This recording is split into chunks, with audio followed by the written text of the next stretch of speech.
ሰላም ጤና ይስጥልኝ ውድ ተመልካቾቻችን፣ ለዛሬ ዕለተ አርብ ያዘጋጀናቸው መረጃዎች እንደሚከተለው ይቀርባሉ። በቅድሚያ ዋና ዋናዎቹ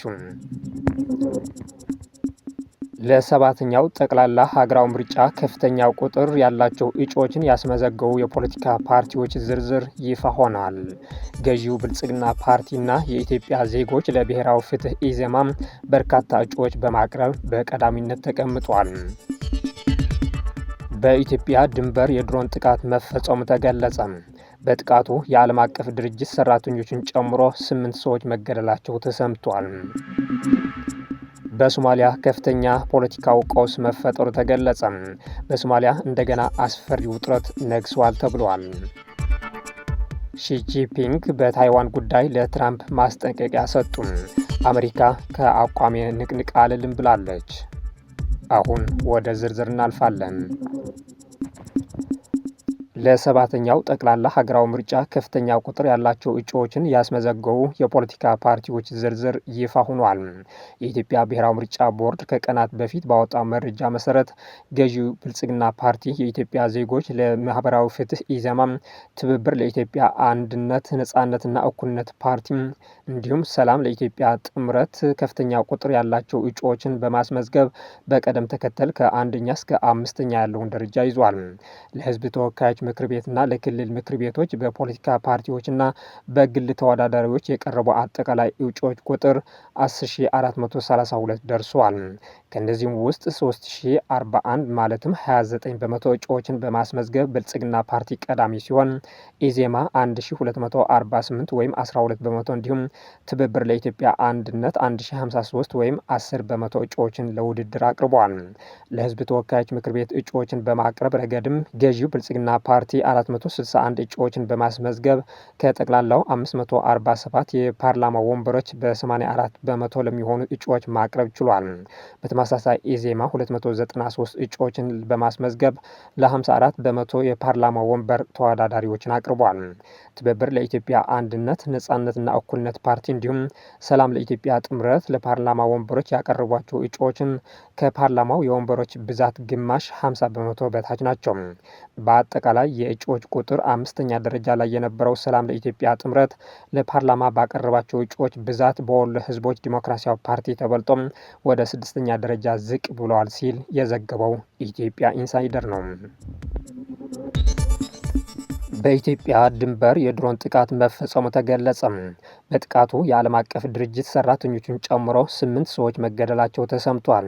ከሱዳን ጋር በሚዋሰነው የቤንሻንጉል ጉሙዝ ክልል አሶሳ ዞን ኩምሩክ ወረዳ ውስጥ በሚገኘው የኩምሩክ ከተማ በተፈጸመው የድሮን ጥቃት የዓለም አቀፉ የስደተኞች ድርጅት IOM ሰራተኞችን ጨምሮ ቢያንስ 8 ንጹሐን ዜጎች መገደላቸው ተገልጿል። በርካቶች ደግሞ መቁሰላቸውን የአካባቢ ነዋሪዎችና የጤና ባለሙያዎች አስታውቋል። ይህ አሳዛኝ ክስተት የሱዳን እርስ በርስ ጦርነት ድንበር ተሻግሮ በኢትዮጵያ ላይ ቀጥተኛ አደጋ መደቀኑን በግልጽ ያሳየ እንደሆነ እየተገለጸ ነው። ጥቃቱ የተፈጸመው ሚያዝያ 21 ቀን 2018 ዓ.ም ከጠዋቱ 5 ሰዓት አካባቢ እንደሆነ የሚገልጹት የአይን እማኞች ከአሶሳ ከተማ 94 ኪሎ ሜትር ርቀት ላይ በምትገኘው ኩምሩክ ከተማ ውስጥ ሰዎችን በብዛት በሚሰበሰቡባቸው የቡና መጠጫና የንግድ ስፍራዎች ላይ መሆኑ ተገልጿል። አይን እማኞቹ ድሮኗ የመጣችው ከሱዳን ብሉ ናይል ግዛት አቅጣጫ መሆኑን ጠቁመው የሱዳን ጦር ከፈጣን ድጋፍ ሰጪ ኃይሎች RSF ጋር እያደረገ ባለው ጦርነት ሰበብ ይህንን ጥቃት መፈጸሙን ከሷል። የሱዳን ጦር የRSF ታጣቂዎችን ወደ ድንበር ገብተዋል በሚል ጥርጣሬ ጥቃት እየፈጸመ እንደሆነና በዚህም 13ና ከዚያ በላይ ሰዎች ህይወታቸውን አጥተዋል ተብሏል። በጥቃቱ ህይወታቸውን ካጡት መካከል 5 ወንዶች፣ 2 ሴቶችና በከፍተኛ ደም መፍሰስ ምክንያት ህይወቱ ያለፈ አንድ ህፃን ልጅ እንደሚገኝበት የአካባቢው የጤና ባለሙያዎች መረጃ አስረድቷል።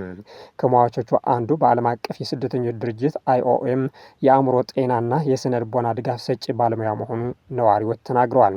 ሌላ ተጨማሪ የድርጅቱ ሰራተኛ ደግሞ እግሩን እስከ ማጣት የደረሰ ከባድ ጉዳት ደርሶበት በአሶሳ ሕክምና እየተከታተለ ይገኛል ብሏል። ይህ በኢትዮጵያ ግዛት ውስጥ የተፈጸመው ጥቃት በሁለቱ ሀገራት ድንበር ላይ የተባባሰ የመጣውን ውጥረት ተከትሎ የተከሰተ ሲሆን በቅርቡ የሱዳን ጦር ከቤንሻንጉል ጉሙዝ ክልል ጋር በሚዋሰነው ብሉ ናይል ግዛት እንዲሁም በአማራ ክልል ድንበር አልፋሽጋ አካባቢ ተጨማሪ ጦርና ጸረ አውሮፕላን መከላከያዎችን ማስፈሩ ተዘግቦ ነበር። በጥቃቱ ዙሪያ የኢትዮጵያ መንግስት እስካሁን ያለው ነገር የለም።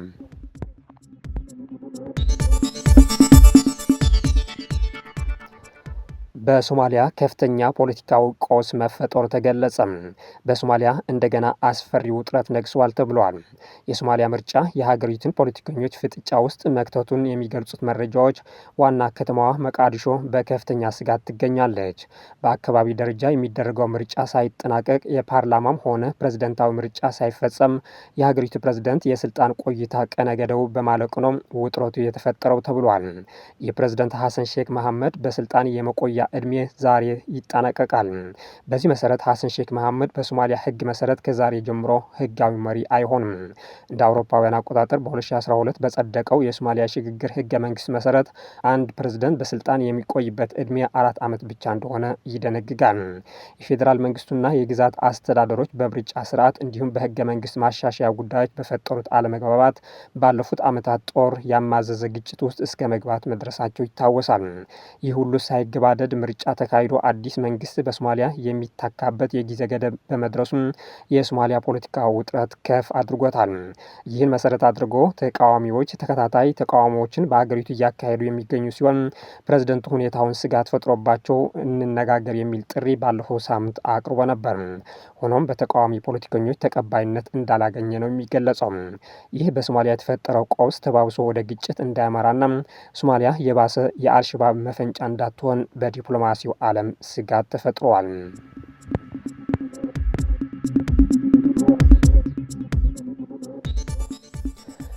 የብሪክስ የውጭ ጉዳይ ሚኒስትሮች ስብሰባ ውጥረት እንደነገሰበት ተገለጸ። ኢራን በቴህራን ላይ ለተፈጸመው ጥቃት የተባበሩት አረብ ኤሚሬትስን መክሰሷን ተከትሎም በብሪክስ ስብሰባ ላይ ውጥረት ነግሷል ተብሏል።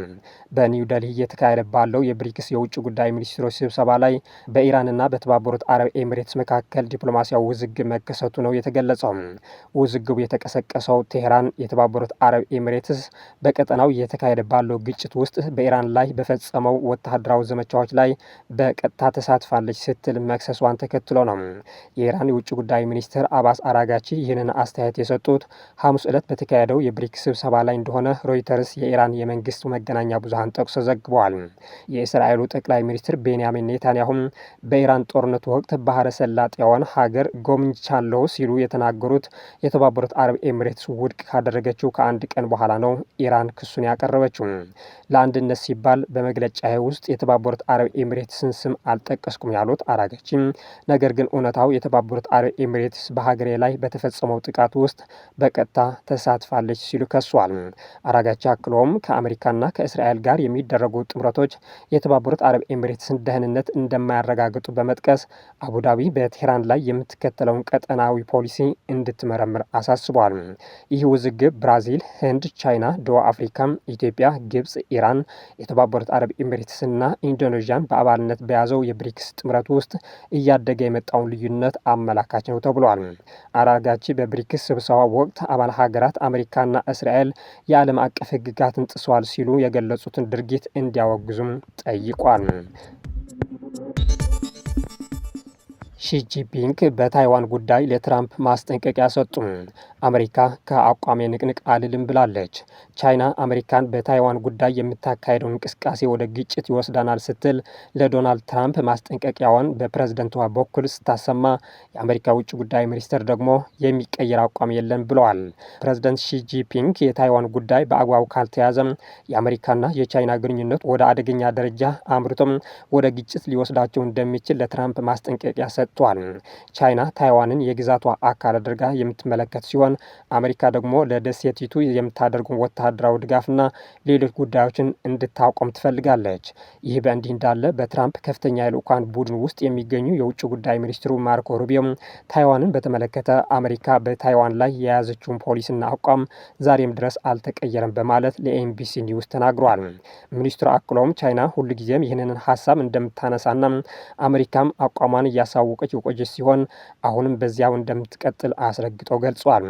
የአሜሪካው ፕሬዝደንት ዶናልድ ትራምፕ እና የቻይናው አቻቸው ሺጂፒንግ በቤጂንግ እያደረጉት ያለውን የ2 ቀናት ጉብኝት ዛሬ አርብ በሚያደርጉትን የመዝጊያ ውይይት የሚያጠናቅቁ ሲሆን የታይዋንን ጉዳይ በሰፊው እንደሚወያዩበት ይጠበቃል። የትራምፕ ጉብኝት በበርካታ የንግድ ስምምነቶች የታጀበ ቢሆንም በታይዋን ጉዳይ ላይ ግን ከቻይና በኩል ጠንካራ ማስጠንቀቂያ ተሰጥቷል። ሁለቱ ሀያላን የተለያዩ የንግድ ስምምነቶችን ተፈራርመዋል። ምንም እንኳን በፖለቲካው ረገድ ውጥረቱ ቀላል የማይባል ቢሆንም በንግድ ረገድ ቻይና 200 የቦይንግ የመንገደኞች አውሮፕላኖችን ለመግዛት መስማማቷን ትራምፕ ለፎክስ ኒውስ ተናግረዋል።